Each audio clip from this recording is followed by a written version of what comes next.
కొమరంభీం ఆసిఫాబాద్ జిల్లాలో పులి సంచారం కలకలం రేపింది. Sirpur T Vempalli railway cabin సమీపంలో రైల్వే లైన్మెన్ పులిని చూశాడు. పులి సంచరిస్తున్న దృశ్యాలను రైల్వే లైన్మెన్ సెల్ ఫోన్లో రికార్డ్ చేశారు. బెబ్బులి సంచారంతో సమీప ప్రాంతాల వాసులు బెంబేలెత్తుతున్నారు. అటవీ అధికారులు స్పందించి చర్యలు తీసుకోవాలని స్థానికులు కోరారు.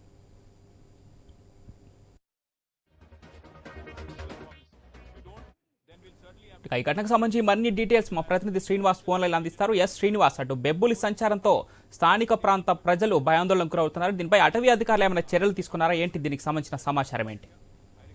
పవన్, ఉమ్మడి జిల్లా వ్యాప్తంగా పెద్ద పుల్ల సంచారం అయితే కలకలం రేపుతోంది. నిన్న మొన్నటి వరకు ఇప్పటికే ఇద్దరిపై దాడి చేసినటువంటి పెద్ద పులి దాడిలో ఒకరు మృతి చెందగా మరొకరికి అయితే తీవ్ర గాయాలైన సందర్భాన్ని అయితే మనం చూసాం. అయితే గత 20 రోజులుగా కూడా ఉమ్మడి ఆదిలాబాద్ జిల్లాలో ఇటు మహారాష్ట్ర బార్డర్ లో ఉన్నటువంటి ఆదిలాబాద్, మంచిర్యాల, కొమరంభీం జిల్లాల్లోనైతే పెద్ద పుల్ల సంచారంతో అటవీ సమీప గ్రామాల ప్రజలైతే ఆందోళన వ్యక్తం చేస్తున్న పరిస్థితులు అయితే ఉన్నాయి. అయితే ఈ రోజు ఉదయం కొమరంభీం ఆసిఫాబాద్ జిల్లా సిర్పూర్ నియోజకవర్గంలోని వేంపల్లి రైల్వే క్యాబిన్ సమీపంలో పులి సంచరిస్తూ పట్టాలు దాటుతున్న నేపథ్యంలో అయితే రైల్వే లైన్మెన్ పులిని వీడియో తీసి ఇటు అటవీ శాఖ అధికారులకైతే సమాచారం అందించిన నేపథ్యంలో అక్కడికి చేరుకున్నటువంటి అటవీ శాఖ అధికారులు పులి సంచారాన్ని ట్రాక్ చేసే ఉన్న పరిస్థితులు అయితే ఇటు కొమరంభీం ఆసిఫాబాద్ జిల్లాలో ఉన్నాయి. అయితే ఇటు మంచిర్యాల జిల్లాలో కూడా భీమిని మండలం రాంపూర్ లోని ఎర్రవాగు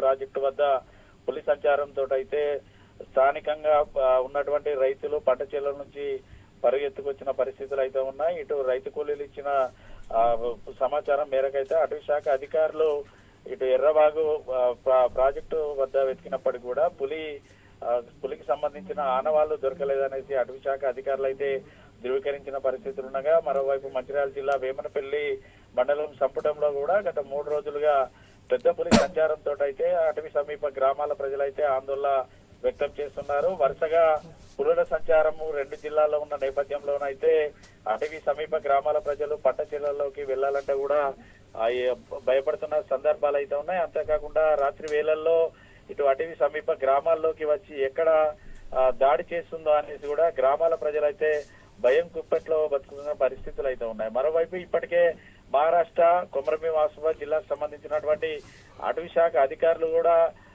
ఇటు సరిహద్దున మాకిడి వద్దనైతే సమావేశాన్ని నిర్వహించారు. ఇటు మహారాష్ట్రలోని తాడోబా తిప్పేశ్వరం నుంచి వరుసగా పులులు వలస వస్తున్న నేపథ్యంలో కూడా పులులను ట్రాక్ చేయడంతో పాటు ఎక్కడా కూడా ఇటు పశువులపై దాడులు గాని మనుషులపై దాడులు జరగకుండా చర్యలు తీసుకునే దిశగానైతే ఇటు మహారాష్ట్ర అటవీ శాఖ అధికారుల వద్ద నుంచి అయితే ట్రాకింగ్ తో పాటు ఇటు పులి సంచారానికి సంబంధించిన ఆనవాళ్లను కూడా తెలుసుకున్న పరిస్థితులు అయితే ఉన్నాయి. ప్రతి ఏడాది కూడా ఈ సీజన్ సమయంలో ఇటు పెద్ద పులులు వలస వస్తున్న నేపథ్యంలోనైతే అటవీ సమీప గ్రామాల ప్రజలు అయితే ఆందోళన కలిగిస్తున్న పరిస్థితులు అయితే ఉన్నాయి. అటవీ శాఖ అధికారులు నిర్లక్ష్యం వీడి పులులు ఇటు పశువులపై మనుషులపై దాడి చేయకుండా చర్యలు తీసుకోవాలి. వస్తున్న పులులను కూడా బంధించి మహారాష్ట్రకు పంపాలని కూడా డిమాండ్ అయితే వినిపిస్తుంది. Right Srinivas, thank you.